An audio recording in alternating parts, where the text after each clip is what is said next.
Au cœur de la mêlée, retour sur la 16e journée du Top 14. On se projettera également sur la suite du tournoi Destination pour le 15 de France. Bien sûr, toute l'actualité du rugby pendant une heure avec vous au 0826 300 300 avec nos invités, Olivier Magne, Philippe Taïeb qui seront avec nous en direct sur Sud Radio et puis la team Sud Radio, Philippe Songuero, Yohann Huget.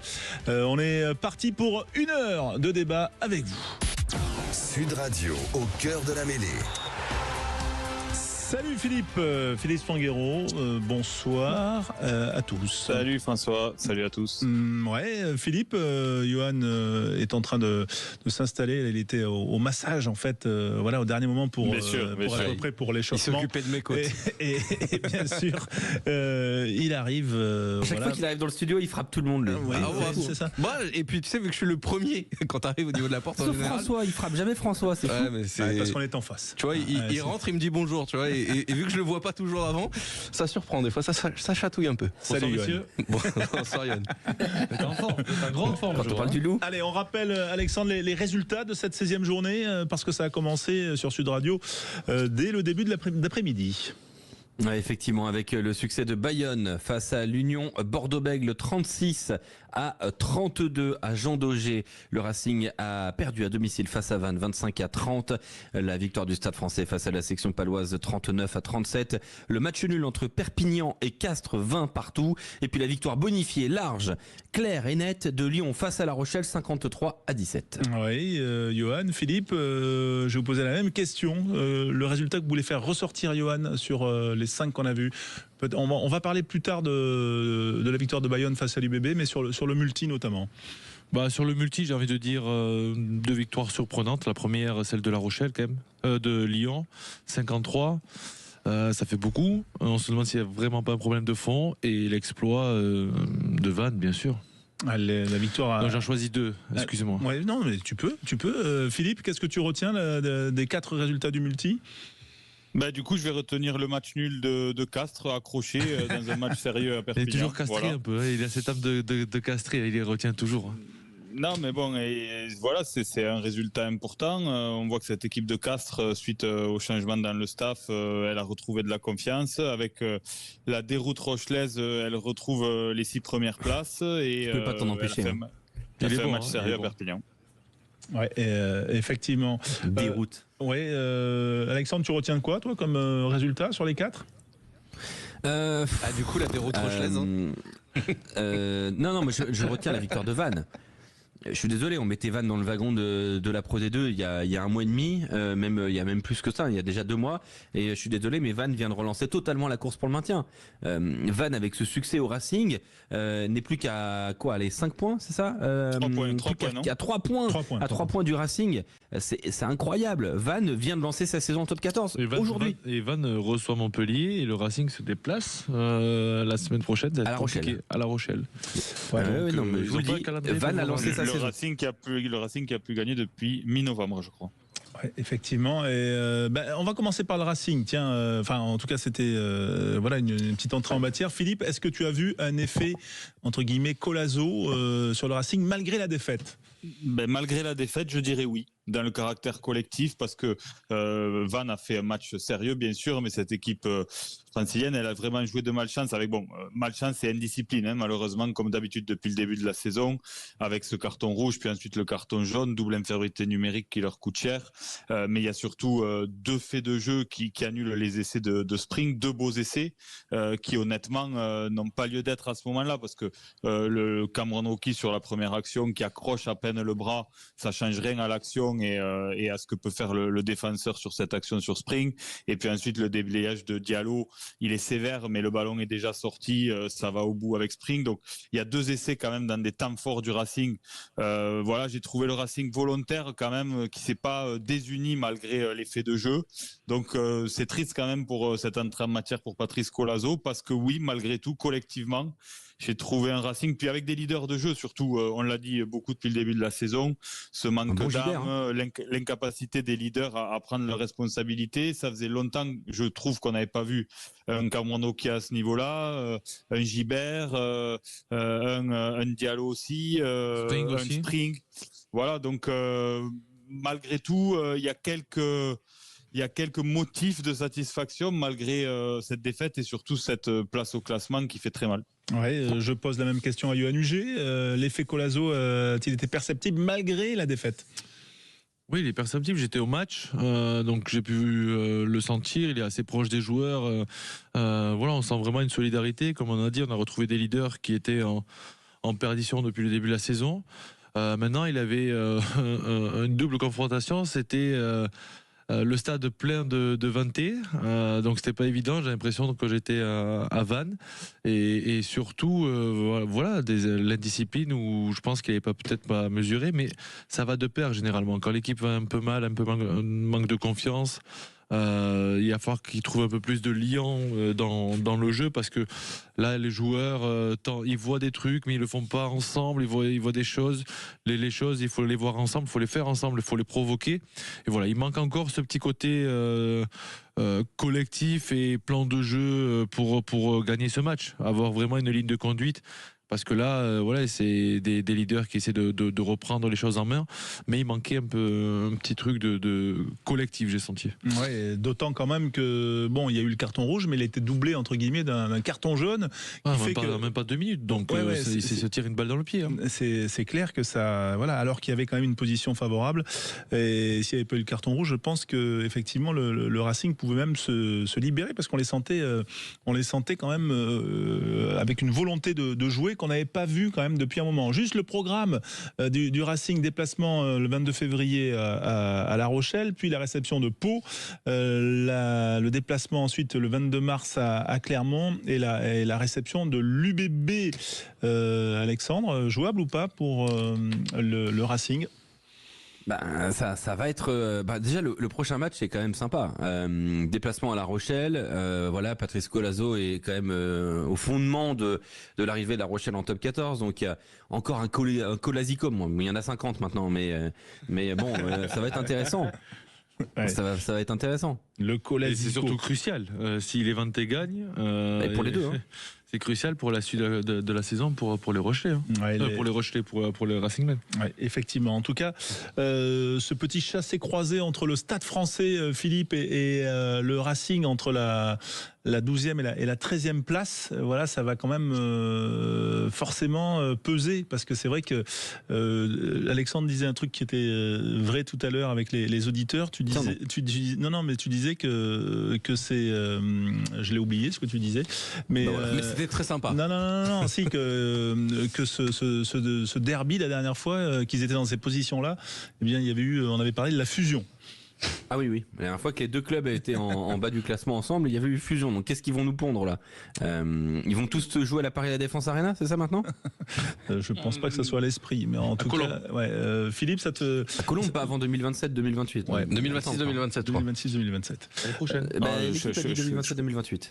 Je crois que le Stade Français maintenant, avec son projet, son annonce de partenariat solide avec le PFC, alors qui s'arrête au stade pour l'instant, mais qui va peut-être se renforcer par des synergies, va regarder de son côté. Je crois que le sujet de la fusion est définitivement enterré, mais c'est sûr que de voir ces deux clubs parisiens, franciliens dans cette posture, c'est délicat. Mais pour revenir à la comparaison, les dynamiques sont quand même pas identiques. On a senti un Stade Français, même si les Palois ont fait un bon match, sont toujours revenus dans le match, mais on a senti le Stade Français, j'ai trouvé aujourd'hui, se rassurer sur les fondamentaux. On avait eu Thomas Lombard il y a quelques semaines qui nous disait que le Stade Français s'était un peu perdu entre la saison dernière et cette saison. On avait un Stade Français qui était très fort en conquête et qui avait voulu changer un peu de plan de jeu en étant beaucoup plus ambitieux. Et là, c'est quand même sur les fondamentaux qui se sont rassurés aujourd'hui. Après, ils prennent 37 points quand même à domicile, Philippe. Là. C'est pas sérieux le Stade Français. La défense du Stade Français était la meilleure du top 14 il y a un an. 34. Non mais aujourd'hui, c'est pas sérieux. Mais enfin là, on parle d'équipes qui regardent vers le bas, qui ont besoin de gagner. Donc bien sûr qu'ils ont pris beaucoup de points et qui se sont fait peur, mais malgré tout, ils ont su rester dans ce match à des moments où ils ont perdu le fil. Ils ont des temps forts sur des ballons de contre-attaque, ils prennent des essais. Enfin, il y a plusieurs scénarios dans ce match qui auraient pu leur mettre la tête au fond du seau quand même, aux Parisiens. Il y a la grosse faute du demi de mêlée parisien là, dans un temps plutôt fort du Stade Français, sur un long jeu au pied, qui refait passer les Palois largement devant. Enfin, il y a plusieurs moments dans ce match où une équipe vraiment en difficulté psychologique aurait pu s'effondrer. Ils ont su revenir dans ce match. Après, à la fin, ils peuvent regretter de ne pas avoir pris le bonus offensif et d'avoir laissé les Palois revenir, parce que sur les dernières minutes, l'écart aurait pu être plus large, mais la dynamique côté Stade Français, elle est quand même un peu meilleure que celle du Racing. Effectivement. Bon, messieurs, voilà, c'était le bilan un petit peu, cette entrée en matière avec le débrief du multi. On y reviendra bien sûr tout au long de la soirée, puisque on est ensemble jusqu'à 23h. Montpellier-Toulon, ce sera le match à 21h. Et dans un instant, on va revenir sur la victoire de Bayonne, victoire à domicile face à l'UBB 36-32. Le président de l'Aviron Bayonnais, Philippe Taïeb, sera avec nous. Restez avec nous sur Sud Radio. Avec UNUG, Félix Panguero, toute l'équipe Sud Radio est là pour vous accueillir au 0826 300 300. Retour sur la 16e journée qui va se poursuivre ce soir sur l'antenne 21h avec Montpellier-Toulon. Demain, Clermont-Toulouse. Voilà les 2 derniers matchs qui restent à jouer. Mais cette journée s'est ouverte cet après-midi à Jean Daugé sous le beau soleil du Pays Basque. Voilà, avec le succès de Bayonne 36-32 face à l'Union Bordeaux-Bègles. Pour en parler, nous accueillons le président de l'Aviron, Philippe Taïeb. Bonsoir, président. Bonsoir, merci à vous. Et ouais, mais bravo à vous surtout, une victoire face au leader de l'UBB, 36-32. On a vu un beau match de rugby déjà, c'est ce qui est important. J'imagine que les amateurs de rugby, notamment de Jean Daugé, il y en a beaucoup, ont dû apprécier. Oui, c'est vrai qu'on avait un beau match de rugby, mais bon, je veux dire que l'UBB est quand même une très belle équipe. Aujourd'hui, elle nous a démontré que malgré les absences, ils avaient quand même un contenu qui était quand même très élevé. On a été très valeureux, très courageux. Voilà, je crois que ça va nous permettre aussi à nous de comprendre ce qu'il nous reste à faire pour arriver dans ce top 4, ce top 2 un jour. Mais voilà, moi j'ai été très heureux de la victoire, mais bravo à l'UBB parce qu'ils nous ont rendu une belle copie. Quand même. Voilà, 10e victoire de la saison pour l'Aviron Bayonnais, la 8e à domicile, si mes comptes sont bons. Bayonne fait partie des équipes qui sont bien sûr les plus régulières, invaincues à domicile. C'est quoi la force de l'Aviron quand même pour s'en sortir? Parce qu'à un moment, voilà, c'était pas fait. Hein. Je crois que la force, c'est l'atmosphère, c'est ce public, cette effervescence qui était là toute la semaine, et je crois que nos joueurs se transcendent avec ce public qui nous porte souvent, très souvent. Mais bon, on a réussi à faire un match courageux, un match, je veux dire, dans un contenu de courage, mais techniquement, je trouve qu'on aurait pu peut-être faire un petit peu mieux, mais c'est vrai que l'UBB est impressionnant. Quand ils accélèrent, j'ai trouvé cette équipe hyper structuré, hyper ordonné et qui aurait pu gagner aussi aujourd'hui. Johan Huget, qui a porté le maillot de l'Aviron Bayonnais. Voilà, Johan. Bonsoir, président. Félicitations pour la victoire déjà, parce que c'était pas évident que cette équipe de l'UBB qui n'a rien lâché vous a offert un très beau spectacle. Maintenant, on sait vos ambitions de rester dans les 6. Vous avez déjà connu ça par le passé. Est-ce que vous commencez à préparer le recrutement en fonction de pouvoir jouer sur les 2 tableaux, comme vous avez senti un peu en difficulté l'année dernière à ce niveau-là? Ouais, je crois que la saison dernière était une belle saison et puis on n'a pas su maîtriser cette fin de saison. Alors, l'objectif c'était de jouer un top 8, un top 6 et on était à 2 jours de la fin de la saison dans ce top 6 et bon voilà, les messages de maintien ont perturbé peut-être le groupe, mais c'est vrai que actuellement on va essayer de continuer à travailler. Si on gagne nos matchs à domicile, ça nous amènerait à 62-63 points. Ça a été le nécessaire pour être qualifié. Après à nous de faire le job parce que il y a encore des belles réceptions, mais on doit aller aussi chercher des points extérieurs si on veut prétendre à ce top 6 ou même peut-être mieux. Voilà, on va essayer de vivre chaque moment parce que ce top 14 est incroyable avec... Il faut aussi quand même minimiser notre performance. Il manquait beaucoup de joueurs à l'UBB, des internationaux. Et voilà, c'est une période qui est peut-être favorable à des équipes comme nous en construction, mais on doit l'apprécier et la vivre avec les émotions qu'on a pu vivre aujourd'hui. Philippe Spanghero, une question pour Philippe Taïeb, président de l'Aviron Bayonnais. Ouais, bonsoir Philippe, bravo déjà, et puis bon, c'est bien de rester humble, c'est dans l'esprit du rugby, mais malgré tout, cette équipe remaniée de l'UBB, elle avait su aller gagner à Toulouse, elle a su faire des matchs sérieux, donc c'est important de prendre des points à domicile parce qu'ils ont montré un beau visage. Donc là aujourd'hui vous êtes quand même à 7 points du premier non qualifié pour l'instant, l'écart se creuse un peu. Moi j'ai une question qui concerne un peu l'avenir pour rejoindre Johan. On a vu l'annonce de l'arrivée de Laurent Travers, est-ce que tu considères qu'il manquait peut-être un étage entre toi, la direction du club, la présidence et le terrain avec Greg Pata? C'est quoi l'idée d'aller chercher Laurent Travers? C'est pour renforcer quelle vision de club? Mais aujourd'hui, on n'invente rien. C'est-à-dire que dans les clubs qui jouent le top 4, régulièrement, il y a des directeurs du rugby, directeurs sportifs, on y mettra le nom que chacun veut y mettre. Moi, je crois que l'officialisation de Laurent n'est pas encore faite parce que il faut qu'il y ait un contour des missions entre Greg et le staff de Greg et Laurent Travers qui soit bien défini. On a un staff qui travaille très bien, on a un staff qui bosse super bien, mais je pense qu'aujourd'hui, l'Aviron doit prendre une dimension plus importante et l'arrivée, j'espère, de Laurent pourra nous amener une vision de quelqu'un qui a joué régulièrement des phases finales, qui a été champion de France et qui nous permettra de structurer le rugby à l'Aviron, mais dans tous les étages, avec l'assaut, avec notre formation, avec nos espoirs, nos crabos, et aussi avec un projet d'académie au Pays Basque. Et je crois que le patron restera toujours Greg Pata. Il a des objectifs. Ces objectifs seront atteints. Ça nous permettra de continuer l'aventure parce que c'est une personne que j'apprécie beaucoup et son staff fait du bon boulot. Mais l'expérience de quelqu'un qui a connu régulièrement ces phases finales nous manque et ça nous permettra d'inscrire dans la durée et de s'inscrire régulièrement, j'espère, dans ce top 4, top 6 et peut-être top 2 pour vivre des belles émotions. Alexandre Priam avec notre invité Philippe Taïeb, président de l'Aviron Bayonnais. Bonsoir Président. On a vu que l'Union Bordeaux-Bègles devrait poursuivre votre joueur Tevita Tatafou devant la justice. Est-ce que vous avez été informé de cette possible action en justice et quel soutien allez-vous apporter à votre joueur dans ce contexte-là?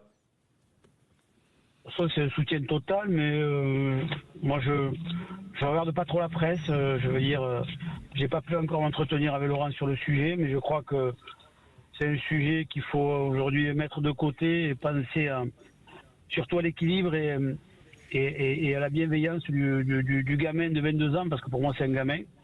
Et je ne sais pas ce qui en deviendra, mais le club sera solidaire, archi solidaire du joueur. Quand vous dites Laurent, c'est Laurent Marty, c'est pas Laurent Travers? Oui, Laurent Marty. D'accord. Pourtant, vous n'étiez pas loin aujourd'hui et vous l'avez pas du tout évoqué dans la tribune de Jean Daugé? Non, c'est pas un sujet qu'on a abordé. On s'est salué. Bon, j'ai beaucoup de respect pour Laurent parce que c'est quelqu'un qui a fait un super travail et je lui ai toujours dit. Après, bon, sur ce dossier-là, on peut ne pas être d'accord, on peut ne pas, je veux dire, accepter ce qui s'est passé, mais moi je crois que l'objectif d'un président, c'est de garder ses talents, c'est de garder aussi cette identité. Et ce jeune a grandi chez nous, il est arrivé à l'âge de 16 ans. Et il a peut-être un moment d'égarement, dont on va essayer de... Nous, on a fait ce qu'on avait à faire et mon rôle de président, c'est de constituer une équipe qui est compétitive et le plus compétitive possible. Est-ce que ça veut dire, Philippe Taïeb, que si jamais, on sait que la jurisprudence, quand on signe un pré-contrat, et visiblement il l'a signé, voilà, elle ne va pas en faveur du joueur. Est-ce que ça veut dire que l'Aviron Bayonnais s'est engagé à aider le joueur si jamais le joueur était condamné? Ouais, bon, je veux dire, c'est des problèmes de justice que j'aborderai pas ce soir. Aujourd'hui, je veux juste parler de la belle performance du club et de l'équipe et du staff. C'est des sujets qui se verront un peu plus tard. Bon, voilà, ce soir, on est plutôt à la fête. Philippe Spanghero, peut-être un nouveau point pour Philippe Taïeb? Non, mais simplement féliciter le travail qui est réalisé par l'Aviron depuis des années, parce que on parlait de cette académie au Pays Basque et ça rejoint ce que disait Johan tout à l'heure. C'est vrai que les équipes qui regardent vers le haut et qui doivent jouer sur les deux tableaux, elles ont besoin de densifier leur effectif et ça se fait pas qu'avec du recrutement. Il faut du recrutement de joueurs de haut niveau pour amener cette culture de la gagne, de joueurs qui ont gagné des titres, mais il faut aussi former. Et donc il y a une vision globale de club avec il y a eu le premier étage de la fusée qui était l'infrastructure. Quand on voit ce stade plein tous les week-ends avec une belle réussite sur ce que ça fédère dans les entreprises de la région, la prochaine étape c'est cette académie qui va permettre d'étoffer encore la formation. Ouais, du coup, c'était pas une question, mais. Non, mais aujourd'hui, tout le monde connaît, je veux dire, la référence, je dirais, de France et du monde, c'est le Stade Toulousain. Et c'est vrai que moi, j'essaie de regarder toujours, j'ai rien inventé, je regarde les clubs qui réussissent, La Rochelle, le Stade Toulousain, des clubs comme ça qui ont travaillé durement. Et humblement, on va essayer de regarder. Sur notre territoire, il y a quand même des belles choses à faire. Pourquoi aller chercher des joueurs loin à l'étranger alors que peut-être il y a des jeunes talents dans notre territoire? On va essayer de les détecter, de les accompagner, de les faire travailler. Et j'ai toujours dit, l'Aviron, c'est un club qui doit demain jouer avec 70% de joueurs formés au Pays Basque ou qui sont issus de cette terre et de ce territoire. Donc on a aussi... je crois que c'est 22 joueurs qui jouent dans le top 14 qui ne sont pas chez nous. Notre rôle, c'est de les faire revenir et j'espère qu'on arrivera à les faire revenir. Et des garçons qui ont évolué, que ce soit à Biarritz, à Saint-Jean, ou voilà. Mais c'est hyper important pour nous d'avoir cette identité qui nous permettra de nous affirmer au plus haut niveau. Ouais, peut-être le recrutement de Maxime Lucu alors, bientôt, président. Ouais, si Maxime veut venir, vu sa prestation d'aujourd'hui, il aurait pu vraiment faire changer le résultat du match. J'ai trouvé que ce garçon était humble et vraiment un grand joueur. Ouais. C'est un très grand joueur. On nous pose souvent la question, Philippe Taïeb, on nous demande souvent des nouvelles de Rhys Hodge et de Gaëtan Germain. Est-ce que vous en avez à nous donner? Rhys est dans un moment difficile. C'est un garçon pétri de talent. Chaque fois qu'on l'a vu jouer, le pauvre, il a joué que 3 matchs. Il a réussi à faire la différence. Et c'est sûr qu'on va le récupérer. Gaëtan va reprendre avec le groupe et Gaëtan vit des moments difficiles. 2 ans sans jouer, je trouve que c'est dur. Il mérite pas ça parce que il donne le maximum pour revenir, mais bon, le physique, on ne le maîtrise pas et aujourd'hui, il faut le maximum. Il faut les accompagner, je veux dire psychologiquement, pour qu'ils reviennent avec nous. Et c'est sûr que ça sera un apport de qualité pour l'équipe et pour le club. Dernière petite question pour ma part, Philippe Taïeb, l'annonce par rapport à Laurent Travers, elle va se faire quand pour si jamais le dossier se fait ou ne se fait pas? Écoutez, je crois que Laurent et Greg doivent se rencontrer, et les contours de leur mission doivent être bien définis. Moi, on a donné un cahier des charges. Je me suis permis de leur dire voilà. L'intérêt, c'est l'institution. Le plus important, c'est l'Aviron. C'est eux qui doivent construire le cadre sportif.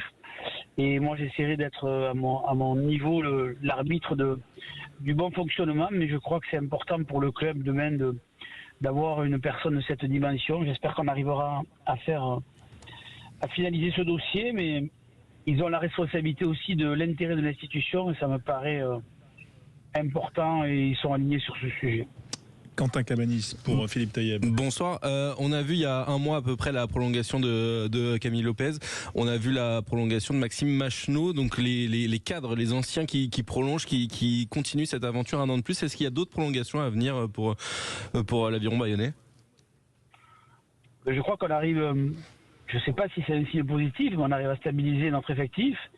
Aujourd'hui, les gens qu'on souhaitait garder sont là. Les gens qu'on n'a pas, renouvelés, iront voir dans notre club, mais c'est pas quelque chose de négatif. Mais on n'est pas dans des prolongations, on est dans du recrutement qui nous reste à faire sur 2-3 postes. Et je crois que le fait de pas trop recruter prouve que notre effectif vit bien. Et que les joueurs s'épanouissent et veulent continuer l'aventure avec nous. Donc c'est quelque chose de positif pour moi. Bon, dernière petite question avant de vous libérer. La fête ce soir, ça se fête quand même, une victoire contre l'UBB, voilà, aussi serrée fut-elle. Non, fêter, vous savez, bon, moi j'ai été joueur de rugby, mais on a une échéance encore samedi, on va au Stade Toulousain, donc si on ne veut pas prendre 52 points, je crois que tout le monde doit rentrer sereinement, tranquillement, parce que ce serait très très très très dur, et quand on voit la densité et l'intensité qu'il faut donner, on a 2 beaux matchs. Au Stade Toulousain, on reçoit l'ASM. Après, on a une trêve de 15 jours. Bon, on fera la fête après l'ASM. Mais ce soir, je crois que c'est pas l'heure à la fête. C'est juste à apprécier. Puis aller faire dodo. Et puis travailler lundi sérieusement pour aller au Stade Toulousain. Une infusion et au lit. Voilà la recette. Merci en tout cas Philippe Taïeb d'avoir été avec nous en direct sur Sud Radio, président de l'Aviron Bayonnais, victorieux l'Aviron aujourd'hui face à l'Union Bordeaux-Bègles 36-32. À très bientôt. Merci Philippe sur l'antenne de Sud Radio. Au cœur de la mêlée qui continue, Yoann Huget, Philippe Sponguero, toute l'équipe est là et bien sûr vous au 0826 300 300. Dans un instant. On va parler de quoi, Yoann ? On va parler du 15 de France. Voilà, et oui. Et des retours. Eh oui, des retours. Les 42, bien sûr. Le déplacement en Italie qui se profile. Et puis des questions que pose cette défaite, même courte, à Twickenham. On est avec vous pour en parler. Et puis on est surtout avec nos consultants. Il y a Olivier Magne aussi, notre invité, qui va nous rejoindre. 90 sélections en équipe de France. A priori, il sait de quoi il parle. A tout de suite sur Sud Radio. 19h30 sur l'antenne de Sud Radio. Merci d'être avec nous. On a parlé de top 14 depuis cet après-midi. On va parler un peu de 15 de France. Voilà, avec Yoann Huget, avec Philippe Sponguero, avec toute l'équipe Sud Radio, bien sûr. Vous au 0826 300 et avec notre invité Olivier Magne qui va être avec nous d'ici quelques secondes. Juste quand même revenir sur les propos Philippe Taïeb qui était avec nous jusque-là. Voilà, ton petit regard quand même en attendant que Olivier soit avec nous. Le regard, c'est que voilà, on a affaire, mais on a l'habitude de l'avoir avec nous à l'antenne, à un président ambitieux. Il n'a pas peur quand même de parler de top 4 dès cette saison, rapidement de top 2. Donc voilà, il pose les bases. On s'est posé la question souvent de savoir si c'était bien ou pas d'afficher des ambitions importantes comme ça, parce que ça peut mettre une forme de pression sur l'équipe. Lui, il n'a pas peur de le faire. Visiblement, l'équipe assume ce statut. Donc voilà, c'est ce qu'on peut dire, c'est que cette équipe de Bayonne, quand même, en quelques années, Yoann peut en parler mieux que moi, il connaît très bien le club. Elle a, je le répète, mais elle a posé des bases solides et ce que je retiens, c'est que c'est un club en fait qui arrive à se projeter sur du moyen long terme avec un projet ambitieux. Souvent, les clubs sont très liés à la dynamique sportive avec des moments de moins bien qui remettent en question l'ambition et la dynamique. Et on sent qu'à Bayonne, c'est pas le cas. Oui, effectivement. On suivra ça, bien sûr. Passons au 15 de France, je le disais. On accueille Olivier Magne qui est avec nous, ancien 3e ligne du 15 de France, bien sûr. Bon, c'est 89 sélections. Moi, j'aime bien dire 90 parce que c'est un chiffre rond et puis ça claque quand même. Salut Olivier. Salut François, bonsoir à tous. Ouais. Ouais, merci parce que je sais que voilà, il y a du monde à la maison. Bref, c'est un samedi soir, mais quand même pour parler rugby et du 15 de France, t'es là parce que c'est vrai que je le disais, ça pose question quand même cette défaite, même une semaine plus tard à Twickenham, où c'était seulement un accident. Qu'est-ce que t'en penses, toi, Olivier ? Un peu des deux. C'est vrai que si on regarde ça de manière très très directe, on peut le voir comme un accident. C'est vrai qu'autant de fautes, c'est quand même difficile à entendre, à voir de la part de l'équipe de France. Mais pour autant, après derrière, il y a quand même des choses à regarder d'un peu plus près, avec l'œil de technicien, l'œil de peut-être d'un manager pour voir un petit peu comment tout ça s'organise et pourquoi l'équipe de France a contre-performé en Angleterre. Donc c'est réellement dommage, c'est quand même du gâchis parce que cette équipe, elle devrait avoir 2 ou 3 grands chelems de plus dans son armoire à trophées et que encore une fois c'est un grand chelem qui nous échappe. Ouais, et c'est vrai que le tournoi n'est pas encore échappé. On rappelle 2 matchs à jouer, l'Italie dans 8 jours et 3 matchs à jouer. Et l'Irlande le 8 mars, l'Écosse à la maison le 15 mars. Yoann Huget, toi tu plaides pour l'accident ou tu te dis tiens c'est quand même bizarre. Les mêmes joueurs qui mettent 80 points à Leicester où il y a à peu près un quart de l'équipe d'Angleterre, voilà, et finalement on passe à côté. Je pense que c'est un accident. Un accident parce que ils sont restés sur ces occasions un peu manquées en début et ils se sont dit ça va le faire, ça va payer. Au bout d'un moment, ils vont craquer. Comme on l'a tous pensé au final. Pourquoi ils auraient pensé différemment? Ils se sont dit ça va le faire et au final ça l'a pas fait avec des fautes de main, une équipe de France maladroite, mais j'ai confiance en la force du groupe pour aller chercher cette finale en Irlande. Ouais, le 8 mars. Philippe Spanghero, accident ou le problème est plus profond? Non, à la vue de la physionomie du match, on peut espérer l'accident quand même, parce qu'on a senti une équipe de France maîtriser son sujet depuis cette tournée de novembre. On attendait beaucoup après le tournoi de l'année dernière. Je pense qu'on a eu les réponses à nos questions. Maintenant, ce qui est dommage, c'est qu'on peut se poser la question de savoir si, même si toutefois l'équipe de France va au bout et gagne ses prochains matchs pour réussir un tournoi, est-ce que on aura atteint l'objectif? Parce que cette équipe, elle a besoin de gagner maintenant, parce que c'est plus une équipe en construction, hein. Voilà, l'ossature, les joueurs cadres, l'épine dorsale de cette équipe, elle commence à avoir 50 sélections, de l'expérience, et donc c'est ce qui pose question quand même sur la façon dont on peut laisser échapper ce type de match. Ouais, on va dire Olivier Magne, est-ce que selon toi la défaite elle peut avoir des conséquences sur le contenu? Parce que sincèrement le contenu il était pas mal quand même, ce qu'on a vu à Twickenham, on avait une équipe qui jouait, voilà, on n'était pas dans un rugby on va dire trop de dépossession. Est-ce que on va dire on peut réduire la voilure après ce qu'on a vu la semaine dernière? Non, pas réduire. C'est vrai que moi, depuis un petit moment, je dis que cette équipe de France, elle a tout à gagner en fait pour à construire ses repères collectifs, notamment sur les animations offensives. J'entends par là que ce qu'elle a fait contre l'Angleterre, toutes les fautes qui ont eu lieu, les ballons qui ne sont pas arrivés au bon moment, au bon endroit, ça relève aussi d'une circulation offensive qui n'est pas complètement maîtrisée, parce que ces passes qui sont faites de manière un petit peu approximative, elles n'existeraient pas si le soutien se portait de manière cohérente ou si le porteur de balle agissait de manière cohérente dans une situation où tout le collectif réagit de la même manière. Et c'est pas le cas. Donc c'est une équipe française qui a du mal aussi dans sa construction offensive, et il faut bien quand même, il faut bien remarquer que sur ces 2 premiers matchs du tournoi, on a encore du mal à voir cette équipe de France se régaler et appliquer une vraie qualité d'attaque sur son jeu.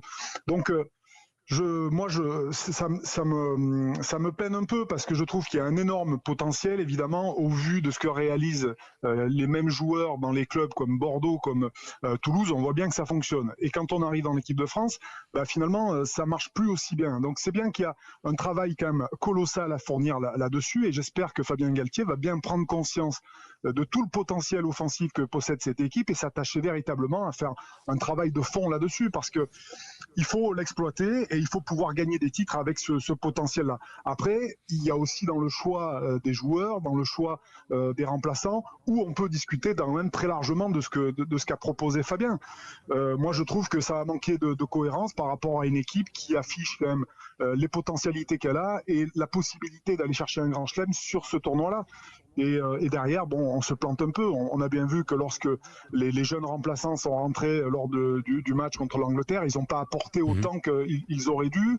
On voit bien que la titularisation de Jalibert à l'ouverture, même sur l'animation offensive, c'est plutôt pas mal. Mais en même temps, il a des carences défensives qui permettent pas de garder un équilibre. Donc voilà, l'équipe de France, on n'est pas là. Ça, si tu dis ça, ça veut dire que tu es plus un Ramosien qu'un Jalibertien. Oui, mais après, je veux dire, avec toutes les qualités qu'a Mathieu Jalibert, est-ce que le fait de ne pas, de très peu défendre, ou de pas défendre aussi bien que d'autres, ça amène à l'équipe. L'Afrique du Sud nous a montré dans son management qu'ils sont capables, sur un quart de finale, de changer l'équipe le lendemain pour la demi-finale sur l'aspect stratégique, et ça pose pas de problème aux joueurs. Donc moi, je crois que l'équipe prime avant tout, et là, en l'occurrence, est-ce que la question, c'est ça, est-ce que Mathieu Jalibert, avec ses carences défensives, peut amener l'équipe de France à aller chercher un titre de championne du monde? On peut se poser la question. Johan, sur ce point et sur le management, sur l'ambition du jeu et sur le point Jalibert que soulève Olivier. Olivier a raison sur le point des remplaçants, où à un moment donné, sur la 60e, il faut qu'on ait peut-être un peu plus d'expérience, des joueurs aguerris. Et là, on a vu un côté fragile de cette équipe de France qu'on n'avait pas aperçu avant. Et contrairement, on pensait que c'était les Anglais qui allaient avoir cette baisse de régime. Et à contrario, ce sont nous les Français qui l'avons eu. Après, concernant l'animation offensive, je suis pas totalement d'accord parce que les 3 dernières passes, elles sont au cordeau, elles sont réalisées, certaines plus ou moins bien, et les joueurs se mettent là où il y a l'espace. Donc, on voit Movaka qui essaie d'attraper le ballon d'un peu derrière. Voilà, il doit gérer un peu sa course. Antoine Dupont, c'est rarissime, et Louis Barré, pareil. Donc, si on enlève ça, ça fait 3 essais. Je pense qu'on est largement devant. Mais la question, c'est qu'on doit être capable. Là, je rejoins Olivier. On doit être capable d'avoir plusieurs garçons qui peuvent évoluer d'un match à un autre suivant la stratégie, et ça ne doit pas poser de problème. Aujourd'hui, on est dans une polémique de il faut titulariser Ramos. On a bien vu que dans l'animation offensive, c'était Thomas Ramos qui a animé le jeu face à l'Angleterre. Il était là en position de premier centre, Mathieu Jalibert. Mais ça ne dérange personne. Leur système est fait comme ça, même avec Romain Tamac. Je pense qu'il faut arrêter de vouloir tout mettre en concurrence et essayer de, justement, on parlait du quart de finale de l'Afrique du Sud, l'ouverture, il est sorti à la 20e. Et pour l'heure des rentrées, parce que ça fait partie de la stratégie. Alexandre.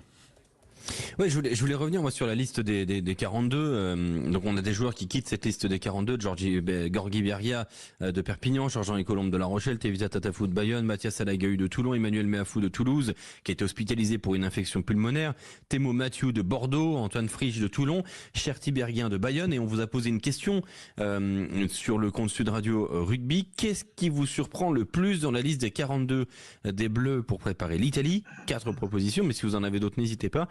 En 1, le retour de Gaël Fickou. Est-ce que ça vous surprend? En 2, Georges-Henri Colombe écarté, malgré 2 rentrées sur les 2 premiers matchs.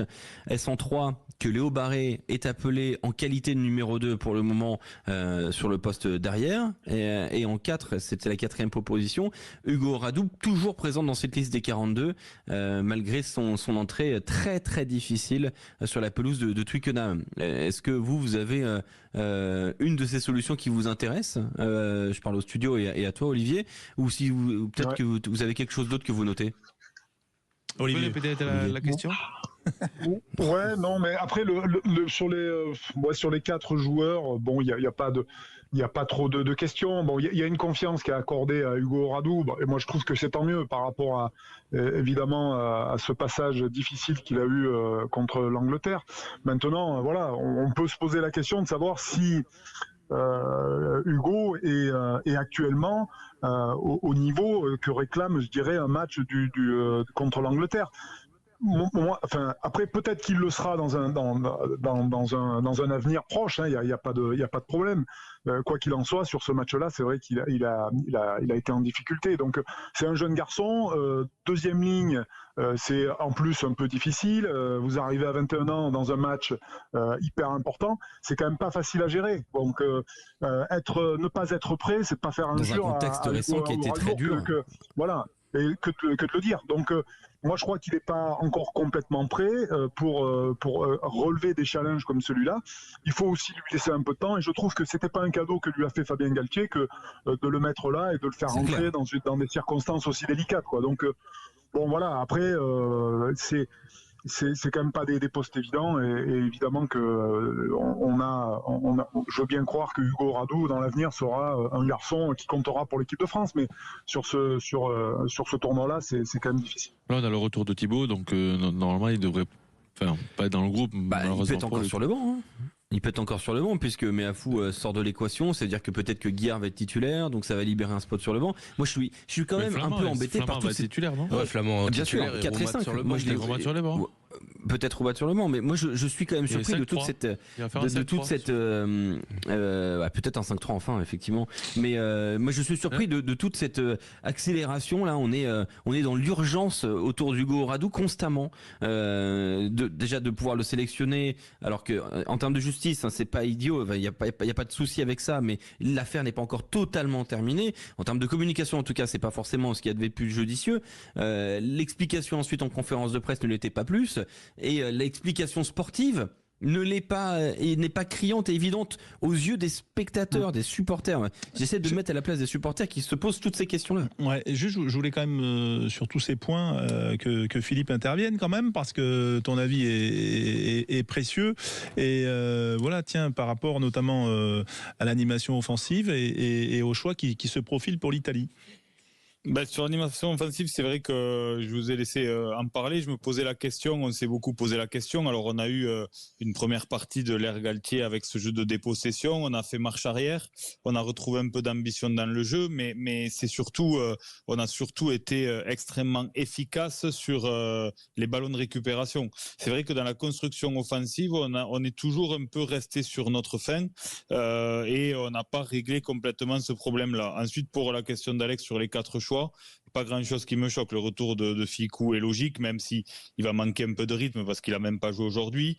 Oradou dans les 42, c'est plutôt logique. Je suis pas sûr qu'il soit sur la feuille de match pour l'Italie, mais il reste un joueur quand même important et on le rappelle. Mais cette liste des 42, elle est importante parce que c'est pour ça que régulièrement il y a des joueurs qui repartent chez eux et qu'on appelle de nouveaux joueurs pour une revue d'effectifs large, pour que les joueurs s'acclimatent au modèle de l'équipe de France, au fonctionnement du staff, pour que le jour où ils soient appelés et qu'ils aient leur chance, ils soient prêts. Donc on a vu quand même que ça avait fonctionné. Donc pas grand-chose me choque là-dedans. Sinon, pour rebondir sur ce qu'on disait sur Hugo Oradou, c'est vrai que je pense que c'est pas un cadeau qui lui a été fait parce que ils ont vécu l'affaire en même temps que Oscar Gégou, si ce n'est que Oscar Gégou, on l'a senti revenir en pleine forme avec La Rochelle et puis faire de très très bonnes prestations. Et Hugo Oradou a pas fait de très bonnes sorties avec Pau avant celle avec l'équipe de France. On l'a senti un peu plus en difficulté. J'ai l'impression qu'on ne peut pas les dissocier les deux, alors qu'il faudrait le faire pour le bien de tout le monde. C'est exactement mon propos là. C'est exactement mon propos, c'est-à-dire qu'il faut dissocier parce que Fabien a toujours été quand même assez logique dans ses choix sportifs par rapport à la politique de l'homme en forme. Et Hugo Oradou, dans ce choix des joueurs des 23 sur les 2 premiers matchs, c'est le seul choix qui paraît pas très logique, si ce n'est que ça peut s'expliquer par le fait d'une organisation avec le coaching et de problèmes en touche, parce que il manquait éventuellement de sauteurs à un moment du match. Mais à part cette explication, j'en vois pas réellement sur la politique de l'homme en forme. Olivier, avant de te libérer, oui. Et juste quand même. Non, après, je rajouterai ce que disait. Ce que vous disiez sur Hugo et ce que disait Alex, notamment sur Hugo et Oradou et Gégou, c'est vrai que bon, moi j'ai trouvé aussi maladroit le fait de les faire rentrer les deux en même temps.